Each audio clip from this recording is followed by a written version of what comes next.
பார்க்க போகிறோம்.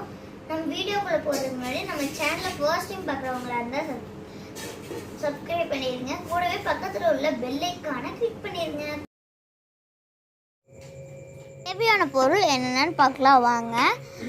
எண்ணெய், கடலெண்ணெய் வந்து ஒரு 50 ml அளவுக்கு, கடுகு 1 டீஸ்பூன், கடலப்பருப்பு 1 டீஸ்பூன், உளுந்தம்பருப்பு 1 டீஸ்பூன், முந்திரி வந்து ஒரு 10 எடுத்துக்கோங்க, கோதுமை ரவை வந்து 1 கப்பு, தண்ணி வந்து 2.5 கப், பெரிய வெங்காயம் 2 வந்து நீட்டமாக அரிஞ்சுக்கோங்க, பச்சை மிளகா வந்து காரம் கம்மியான 2 மிளகா சேர்த்திக்கலாம், இல்லை காரம் ஜாஸ்தியாக வேணும்னா இன்னும் கொஞ்சம் சேர்த்திக்கலாம், கறிவேப்பிலை 2 கொத்து, இஞ்சி துண்டு வந்து 1 பொடி பொடியாக நறுக்குனது, தக்காளி 2 பொடி பொடியாக நறுக்குனது, உப்பு தேவைக்கேற்ப சேர்த்திக்கோங்க, அப்புறம் கொத்தமல்லி.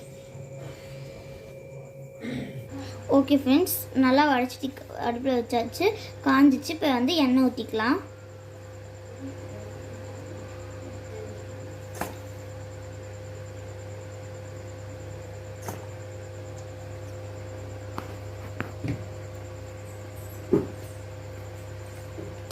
எண்ணெய் ஊற்றிக்கிட்டோம். எண்ணெய் சூடாச்சு, கடுகு 1 டீஸ்பூன் போட்டுக்கலாம்.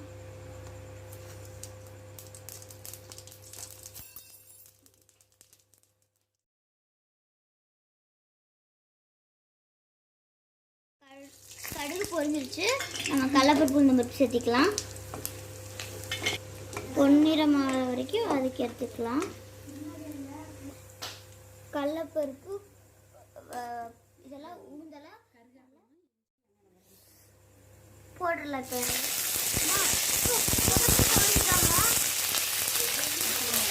பச்சை மிளகா போட்டுக்கலாம். அது கூட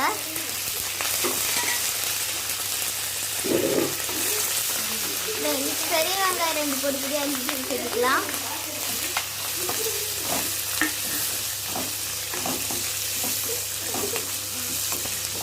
இப்போ உப்பு கொஞ்சம் சேர்த்துக்கலாம் வெங்காயம் வதங்கிறதுக்கு வேண்டி.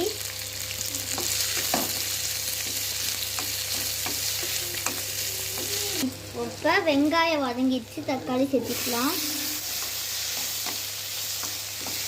இப்போ தக்காளி வதங்கிடுச்சு, தண்ணி சேர்த்துக்கலாம்.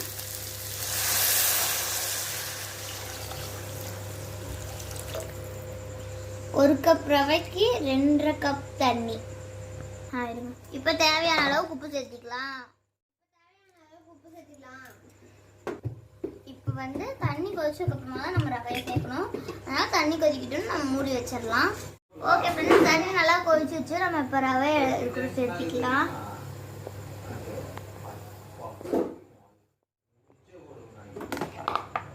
கலக்கிக்கலாம் அதை சேர்த்தி. இப்போ வந்து ஒரு 5 நிமிஷம் மட்டும் மூடி வச்சுக்கலாம். ரெடி ஆயிடுச்சு. இப்போ கொத்தமல்லி தழை தூவிக்கலாம்.